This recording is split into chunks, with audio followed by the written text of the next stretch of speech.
Selamat sore untuk saudara-saudara yang ada di Tomohon dan sekitarnya. Selamat sore juga untuk saudara-saudara Minahasa. Lebih khusus, selamat sore yang ada di wilayah pesisir pantai, Desa Parentek, Desa Bukit Tinggi, dan juga disupport oleh Jemaat Watulane, Jemaat Kayu Roya, dan Jemaat Karor. Selamat malam untuk saudara-saudara yang ada di Papua yang mengikuti acara KKR lewat Facebook.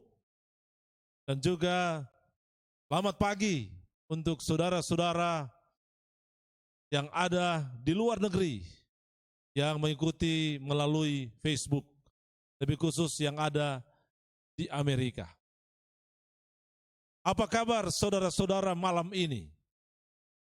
Semoga semua baik. Salam sehat untuk semua saudara pemirsa dimanapun engkau berada. Malam ini atau sore hari ini kita akan membahas I will go. Dan tadi malam atau kemarin sore, Bapak Evangelis Michael Tinangon telah menerangkan sedikit tentang I will go. Saudaraku sekalian, izinkan saya untuk malam yang kedua atau di hari yang kedua ini mengucapkan terima kasih kepada semua panitia kerja. Saya tahu banyak pengorbanan yang telah dibuat. Lebih khusus tim IT yang dipimpin langsung oleh hamba Tuhan Pendeta Edwin Lumawir bersama tim juga Pendeta Billy Tampi. Terima kasih banyak untuk waktu dan semua pengorbanan untuk suksesnya KKR dari malam ke malam. Lebih khusus malam yang kedua, malam ini atau sore hari ini. Terima kasih untuk semua yang sudah membantu dan semua yang telah mendukung di dalam doa. Tuhan berkati saudara-saudara sekalian. Saudara-saudaraku, sore ini atau malam ini kita akan membahas I will go. Saya akan pergi. Pergi kemana? Saudaraku sekalian, sebelum saya menjawab, mari kita berdoa. Mari berdoa. Bapa di sorga, sore ini atau malam ini, kami akan belajar firman Tuhan. I will go. Lanjutan seri kebaktian kebangunan rohani. Oleh pertolongan dari Al-Roh Kudus yang mendengarkan firman Tuhan akan dituntun, akan diberkati. Dan oleh pertolongan Al-Roh Kudus, semua yang mendengarkan firman Tuhan malam ini akan dipersiapkan. Di hari Maranatha Tuhan datang kali yang kedua dan terangkat ke surga, hidup 1000 tahun dan kekal selama-lamanya di Yerusalem baru. Pakailah hamba-Mu menjadi berkat di malam hari ini atau sore hari ini. Di dalam nama Yesus hamba-Mu berdoa. Amin. Malam ini kita akan pelajari kemana kita akan pergi. Saudara-saudaraku sekalian, sangat membahagiakan bila mana kita pergi di satu tempat, kemudian tempat itu indah sekali atau sangat indah. Lalu kemudian kita mendapat jemputan. Saudaraku sekalian, tahun 2019 atau 2 tahun yang lalu, berkat Tuhan saya bersama istri saya pergi ke Amerika. Kemudian saudara sekalian, senang sekali ketika melihat ada jemputan, sangat membahagiakan. Saudaraku sekalian, penyambutan datang dari kata dasar sambut. Kata lain dari kata sambut adalah undangan, ajakan. Definisi dari kata jemputan adalah pergi, mendapatkan orang yang akan diajak pergi. Dan itulah definisi kata jemputan. Pergi, mendapatkan orang yang akan diajak pergi. Saudaraku sekalian, mari kita membaca firman Tuhan yang terdapat dalam Yohanes pasal 14 ayat 1 sampai ayat yang ketiga. Yohanes 14 ayat 1 sampai ayat yang ketiga. Allah berfirman, "Janganlah gelisah hatimu, percayalah kepada Allah, percayalah juga kepadaku. Di rumah Bapakku banyak tempat tinggal. Jika tidak demikian, tentu aku mengatakannya kepadamu. Sebab aku pergi ke situ dan telah menyediakan tempat bagimu. Aku akan datang kembali dan membawa kamu ke tempatku, supaya di tempat di mana aku berada, kamu pun berada." Saudaraku sekalian, Yohanes pasal 14 ayat 1 sampai 3. Aku di dalam ayat ini adalah Yesus. Kata ayat firman Tuhan ini, Yesus pergi ke situ.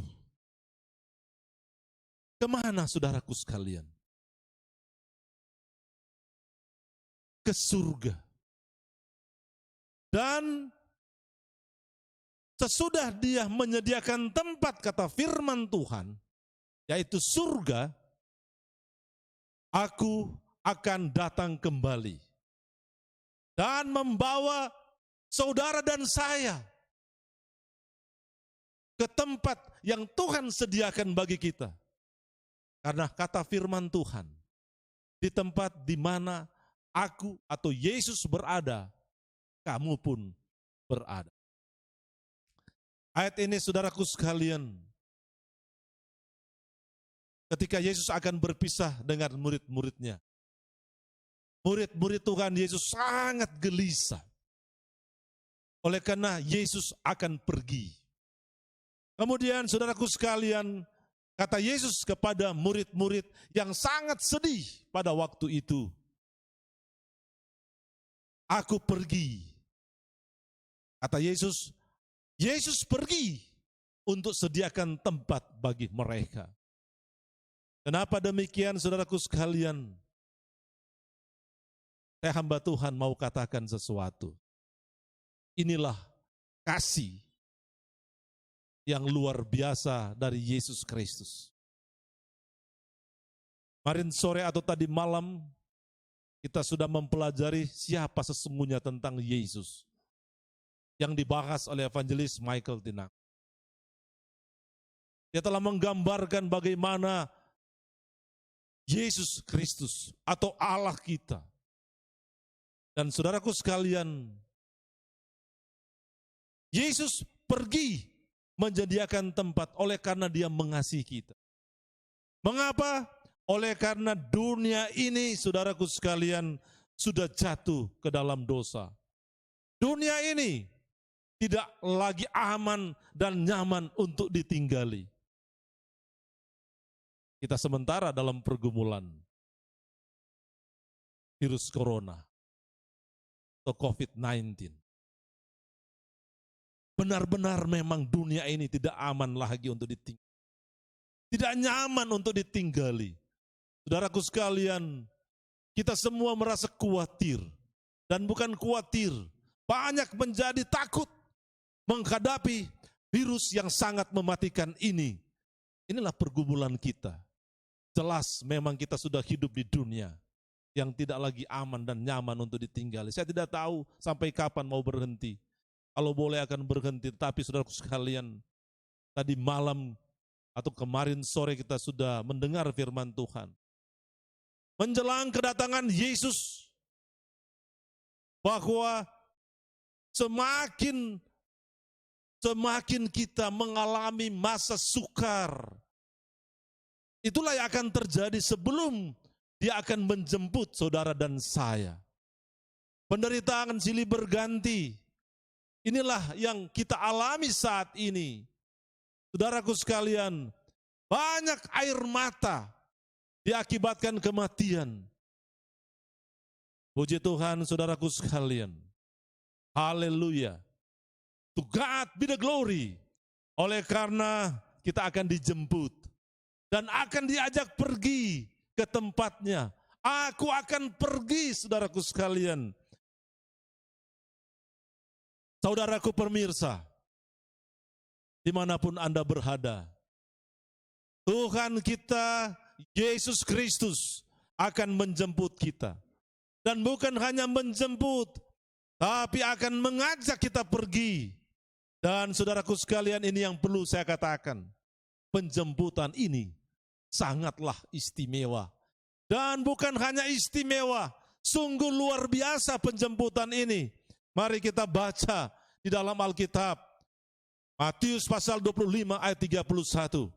Matius 25 ayat 31 Allah berfirman. Apabila anak manusia datang dalam kemuliaannya dan semua malaikat bersama-sama dengan dia. Oh saudaraku sekalian, lebih lanjut mari kita baca dalam Matius pasal 16 ayat 27. Matius pasal 16 ayat 27. Apa kata firman Tuhan?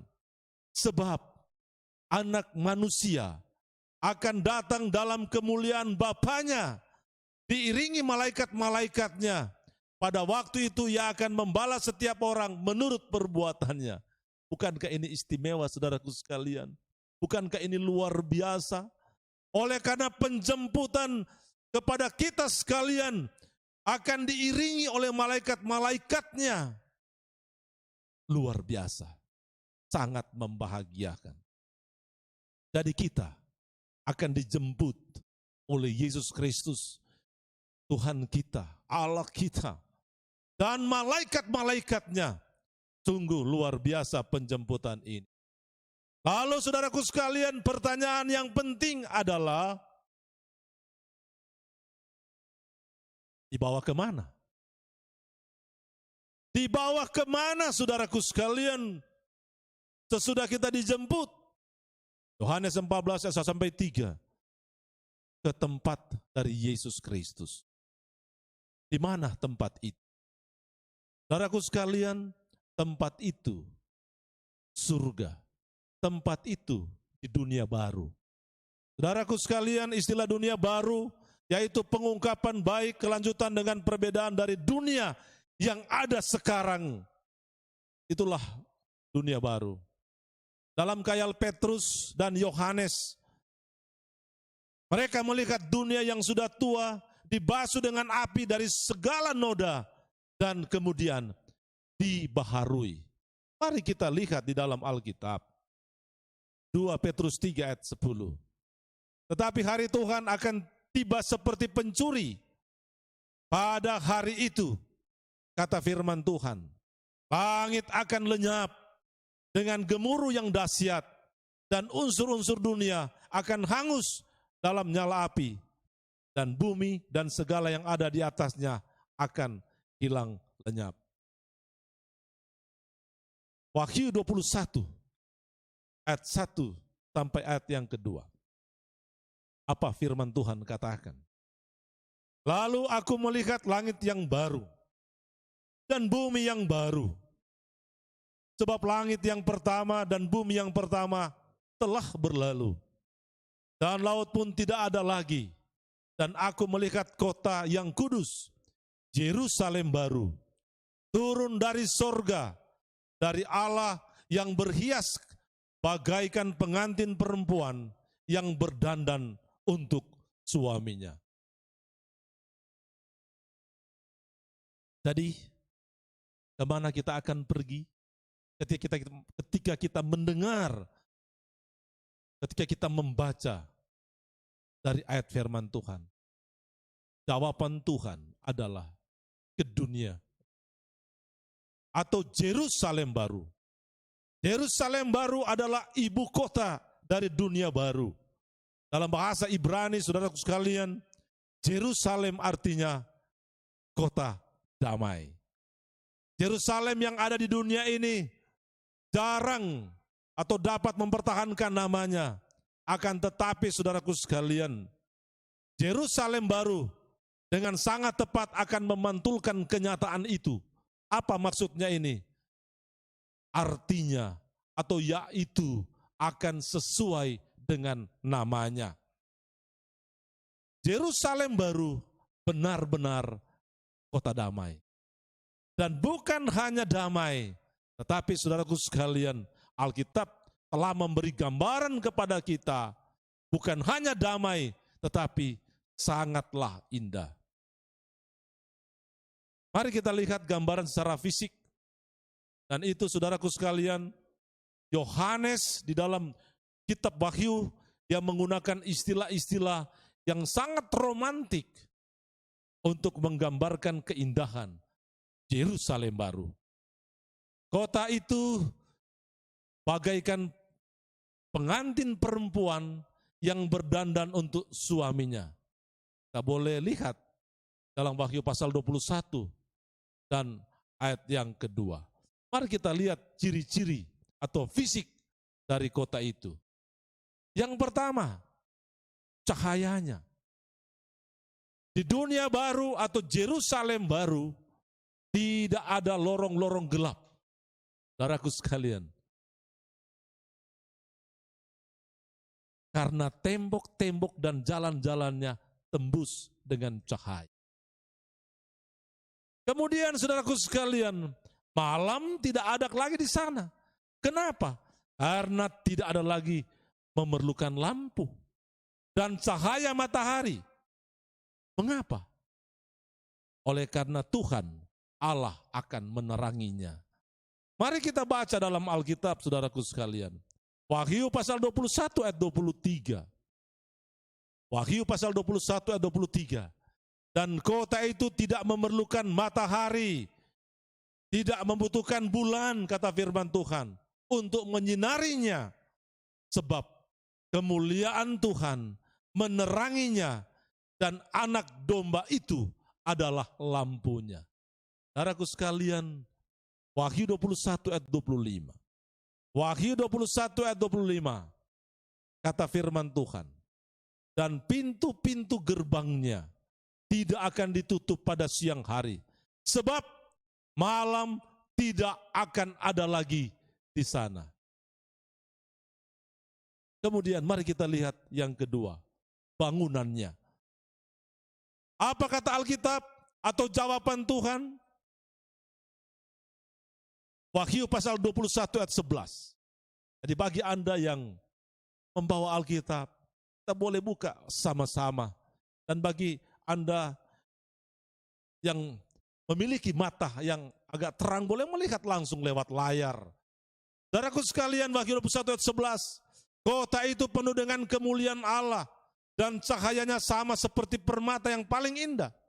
Bagaikan permata yaspis, jernih seperti kristal.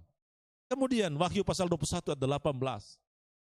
Tembok itu terbuat dari permata yaspis. Dan kota itu sendiri dari emas tulen.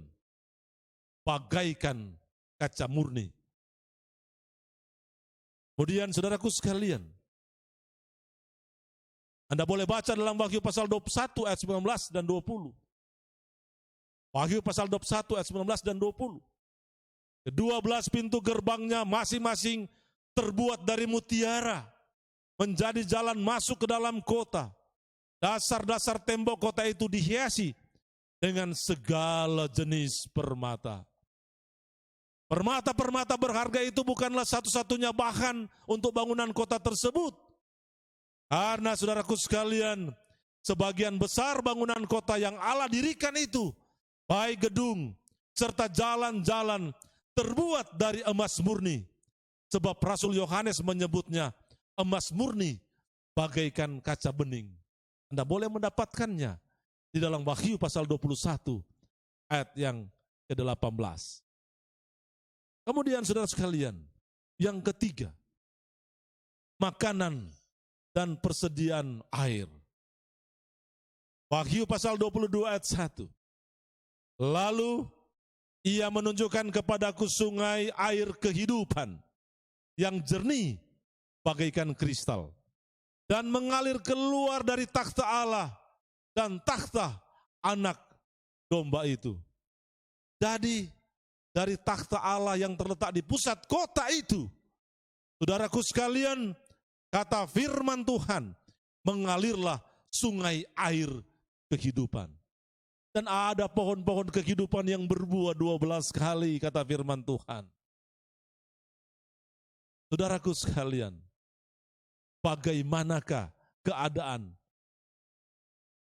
di dunia yang baru, di Yerusalem yang baru, di mana kita akan pergi ke sana? Saudaraku sekalian, apa jawaban Tuhan? Wahyu 21 ayat 4. Wahyu pasal 21 ayat 4 kata firman Tuhan, dan maut tidak akan ada lagi.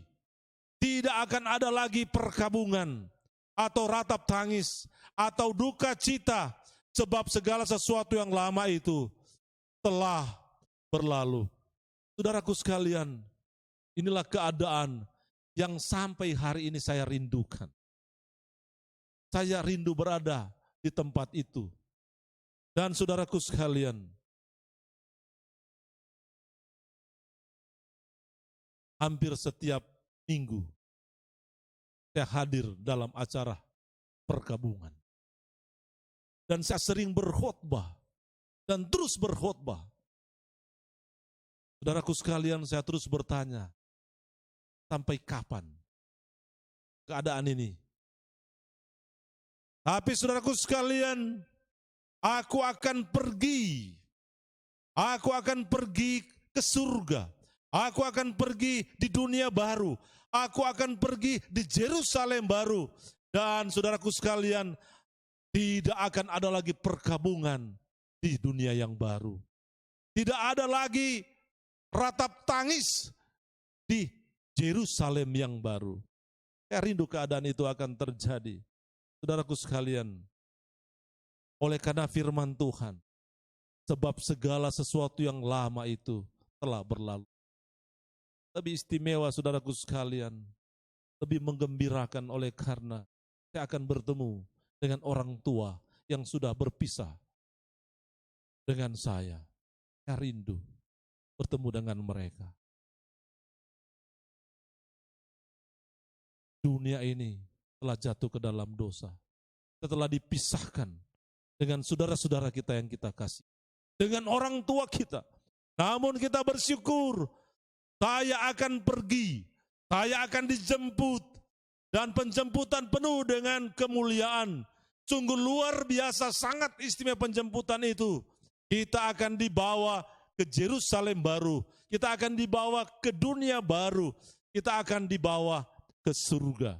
Dan di sorga, kata firman Tuhan, keadaan di sorga, keadaan di dunia baru, keadaan di Yerusalem baru, tidak ada lagi perkabungan. Saudaraku sekalian, kapan penjemputan ini? Yohanes pasal 14 sampai 3. Kata firman Tuhan, sesudah aku menyediakan tempat bagimu, aku akan datang kembali. Kapan itu? Itulah pertanyaan penting buat kita. Kapan ini? Ini juga bukannya pertanyaan saya. Dan banyak orang-orang yang terus membaca Alkitab bertanya. Dan mungkin semua kita juga yang hadir pada malam ini bertanya atau sore ini bertanya. Kapan? Kapan? Dan kapan? Saudaraku sekalian, Matius pasal 24 ayat 36. Matius 24 ayat 36. Tetapi tentang hari dan saat itu tidak seorang pun yang tahu. Malaikat-malaikat di sorga tidak. Dan anak pun tidak. hanya Bapa sendiri. Saudaraku sekalian, jelas Alkitab katakan, hari dan saat tidak ada seorang pun yang tahu. Saya sendiri, saudaraku sekalian, sudah bolak-balik baca Alkitab. Banyak orang bertanya kepada saya pendeta, sudah sekian lama melayani. Saya mau katakan jujur, bahwa Alkitab berkata, tidak ada orang yang. Kalau ada orang yang tahu, yang memberitahu tanggal kedatangannya, saya tidak tahu dia membaca ayat Alkitab yang mana. Saya sudah bolak-balik membaca Alkitab. Saya sudah terus membaca Alkitab. Saya terus mengkhotbahkan. Saya belum menemukan bahwa ada hari dan saat kedatangan Yesus yang kedua kali. Hanya Bapa yang tahu, kata firman Tuhan. Tidak ada yang tahu, kata firman Tuhan. Anak pun tidak, hanya Bapa sendiri. Saudaraku sekalian, jadi tidak ada yang tahu. Sekali lagi saya mau katakan, saya kadang-kadang bingung bila mana ada orang atau kelompok telah menentukan waktu penjemputannya atau kedatangannya. Saudaraku sekalian, saya mau katakan dengan tegas, kata firman Tuhan, Allah tidak menentukan tanggal, tapi memberikan tanda-tanda kapan Ia akan menjemput kita. Sekali lagi saya mau katakan, Dia tidak menentukan tanggal, tetapi tanda-tanda kapan Ia datang menjemput kita. Kita boleh baca dalam kitab Injil. Dan itu terdapat dalam Matius pasal 24 dan Matius pasal 25. Tanda-tanda itu kita boleh baca.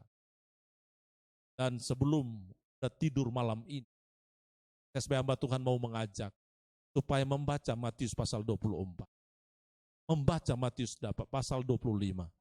Saya percaya ini akan memberkati semua pemirsa, semua yang mengikuti kebaktian kebenaran rohani online di malam hari.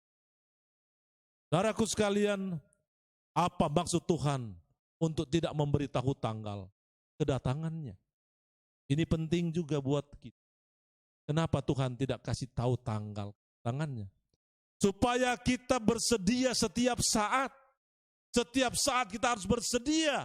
Mari kita baca ayat selanjutnya, saudaraku sekalian. Wahyu pasal 3 ayat yang ketiga. Wahyu pasal yang ketiga ayat yang ketiga. Karena itu ingatlah, bagaimana engkau telah menerima dan mendengarnya. Turutilah itu dan bertobatlah. Karena jikalau kita tidak berjaga-jaga, aku akan datang seperti pencuri, dan engkau tidak tahu pada waktu manakah aku tiba-tiba datang kepadamu. Perhatikan ayat ini saudara sekalian, jelas dan sangat tegas Allah katakan, turutilah dan bertobatlah. Karena jikalau kita tidak berjaga-jaga, kata firman Tuhan, aku akan datang seperti pencuri, dan engkau tidak tahu pada waktu manakah aku tiba-tiba datang. Saudaraku sekalian, ayat ini jelas bahwa Yesus akan datang tiba-tiba. Sangat tiba-tiba. Yesus datang seperti pencuri. Saudara, pernahkah pencuri memberitahu dia akan datang ke rumah Anda? Dia tidak pernah memberitahu. Pencuri tidak pernah memberitahu kapan akan datang mencuri di rumahmu. Apa maksudnya? Supaya saudaraku sekalian, supaya kita berjaga-jaga. Saudara-saudaraku sekalian pemirsa, dimanapun engkau berada, saya mau katakan sesuatu, supaya kita berjaga-jaga. Kata firman Tuhan, berjaga-jagalah dan bertobatlah. Saudara pemirsa, penjemputannya pasti. Kedatangan Yesus kembali ke dunia sudah pasti. Jelas sekali apa yang dikatakan firman Tuhan. Berulang-ulang Alkitab memberikan jaminan kepada kita bahwa Yesus akan datang segera. Siap sedialah saudara-saudaraku. Oleh karena mereka yang akan ke dunia baru hanyalah orang-orang yang bersedia. Tidak semua orang dijemput, hanyalah orang yang bersedia yang dijemput oleh Yesus. Saya mau katakan sekali lagi, saudara. Tidak semua orang dijemput, hanyalah orang yang bersedia yang dijemput oleh Yesus. Yesus telah memberikan nasihat dalam Alkitab. Apa jawaban Tuhan? Apa nasihat itu? Supaya kita boleh berada di dunia baru atau di Yerusalem baru. Kita boleh baca pasal 25 ayat 1 sampai ayat yang ke-13. Saya tidak membaca malam ini, nanti saudara-saudara baca di rumah, tapi saya mau ringkaskan apa yang dicatat di dalam pasal 25 ayat 1 sampai ayat yang ke-3. Cerita Yesus tentang gadis-gadis bijaksana dan gadis-gadis yang bodoh. Hari-hari terakhir ketika Yesus Kristus bekerja di atas dunia ini dalam misi penyelamatan manusia, Yesus pernah menceritakan perumpamaan 10 anak darah untuk menggambarkan pengalaman jemaat pada masa akhir. 2 golongan anak darah itu mewakili 2 jenis orang yang percaya, yang mengaku menanti kedatangan Tuhan. Mereka disebut anak darah karena mereka mengaku mempunyai iman yang sejati. Mereka membawa pelita, dan pelita itu melambangkan firman Tuhan. Mereka membawa minyak. Minyak itu melambangkan Roh Kudus. Saudaraku sekalian, sepintas lalu kedua kelompok ini tampak serupa. Kedua-duanya atau kedua kelompok ini berangkat untuk menyongsong pengantin. Kedua-duanya mempunyai minyak di dalam lampu. Artinya saudaraku sekalian, tingkah laku mereka pun tidak jauh berbeda. Semua telah mendengar pekabaran bahwa Kristus akan segera datang. Akan tetapi saudaraku sekalian, kita sama-sama mengetahui, bagi kita yang sering membaca Alkitab, atau bagi mereka yang belum pernah membaca Alkitab, firman Tuhan katakan dalam Matius pasal 25, harinya ditangguhkan, ditunda. Apa maksudnya ini? Artinya iman mereka diuji.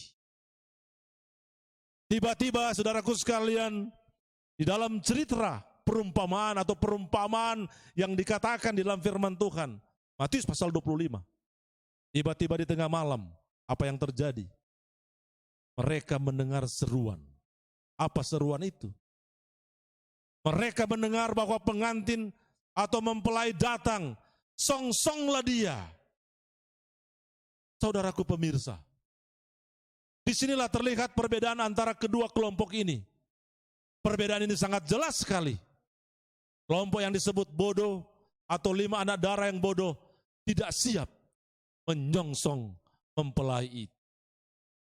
Apa makna rohani bagi kita saat ini tentang cerita 5 anak darah yang bodoh?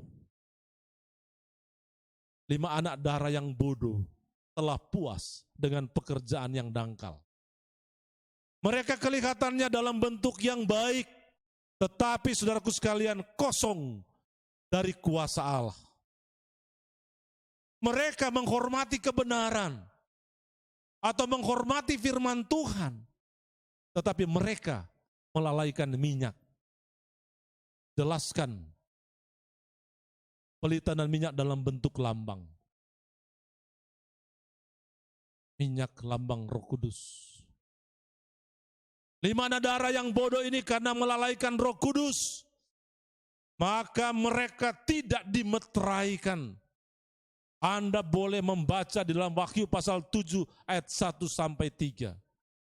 Tidak membaca malam ini. Sekali lagi saya ingin mengingatkan kepada saudara-saudara, para pemirsa, dan yang mengikuti Zoom KKR di malam ini. 5 anak darah yang bodoh ini, karena melalaikan Roh Kudus, maka mereka tidak dimeteraikan. Lagi Anda boleh baca dalam Wahyu pasal 7 ayat 1 sampai yang ketiga. Kenapa mereka tidak dimeteraikan? Karena mereka tidak berjaga-jaga. Orang yang dapat meterai atau tanda meterai ini akan dibawa pergi. I will go. Akan mendapat jemputan istimewa, jemputan luar biasa, dan akan dibawa pergi kemana? Ke dunia baru, ke Yerusalem baru, ke surga.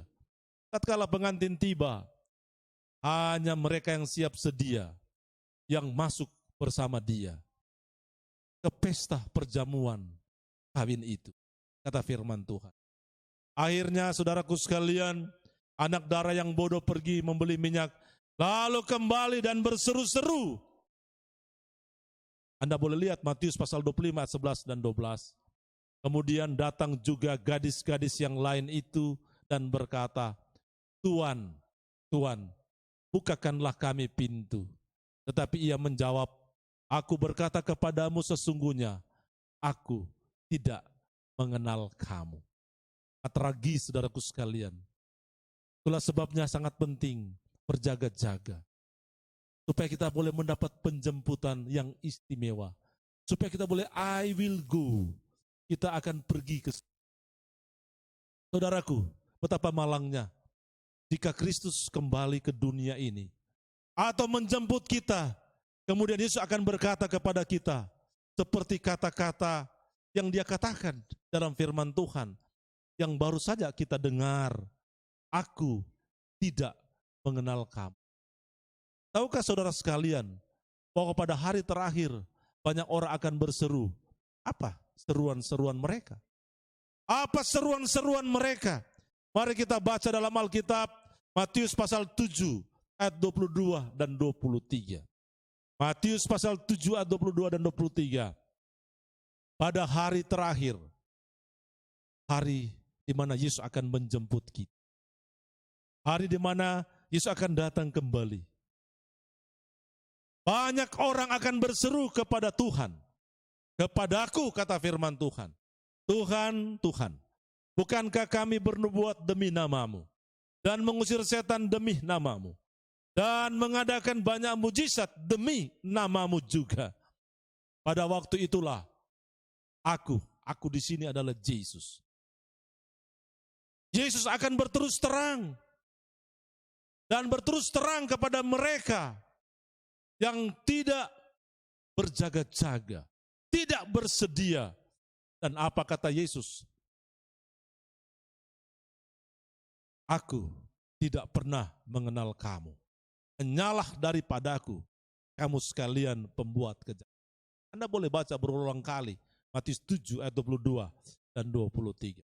Saudaraku sekalian, para pemirsa dimanapun engkau berada, Yesus dengan tegas mengajarkan bahwa melaksanakan kehendak Bapanya yang di sorga merupakan syarat untuk memasuki dunia baru, Yerusalem baru, sorga. Aku akan pergi ke sorga, syaratnya melaksanakan kehendak Bapa di sorga. Ketaatan kepada perintah Allah atau kepada kehendak Allah memang merupakan syarat yang tepat berlaku dalam mempertahankan keselamatan kita. Ingat baik-baik saudaraku sekalian. Kita sudah diselamatkan. Sudah gratis Allah anugerahkan. Pada waktu dia datang dalam misi penyelamatan dunia ini, sudah dunia ini jatuh ke dalam dosa. Dan saat ini saudaraku, ketaatan kepada perintah Allah merupakan syarat yang tetap berlaku dalam mempertahankan keselamatan itu. kita mampu melakukan kehendak Allah dan menjalankan hidup benar, bukan karena kita kuat dan hebat, tapi karena kasih karunia daripada Yesus Kristus. Allah senantiasa menyediakan kepada kita kemampuan untuk mentaati Dia sebagaimana yang dikehendaki oleh Allah.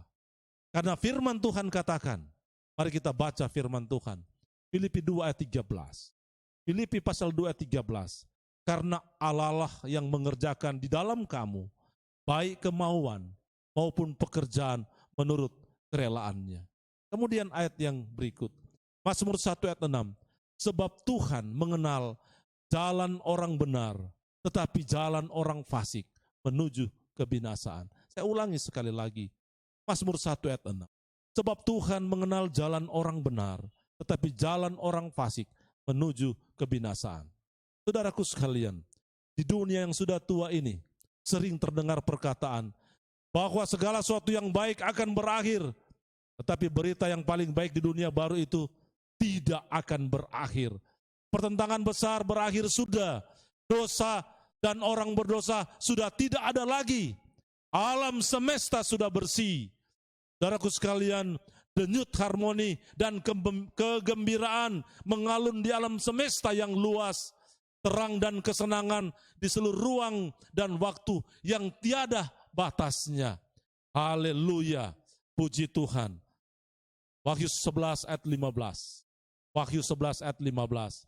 Lalu malaikat yang ketujuh meniup sangkakalanya, dan terdengarlah suara-suara nyaring di dalam sorga, katanya, pemerintahan atas dunia dipegang oleh Tuhan, kita dan Dia yang diurapinya, dan Ia akan memerintah sebagai Raja sampai selama-lamanya. Di sorga, di dunia baru, di Yerusalem baru. Saudaraku sekalian, pemerintahan atas dunia dipegang oleh Tuhan kita. Dan Ia akan memerintah, kata firman Tuhan, sebagai Raja sampai selama-lamanya. Aku akan pergi. Saudaraku sekalian, pergi kemana? Ke sorga. Semoga firman malam hari ini boleh dimaknai, dan oleh pertolongan Tuhan kita semua, I will go. I will go. Tuhan Yesus berkati kita semua. Di dalam nama Yesus, mari kita berdoa. Kami bersyukur malam ini kami boleh mendengarkan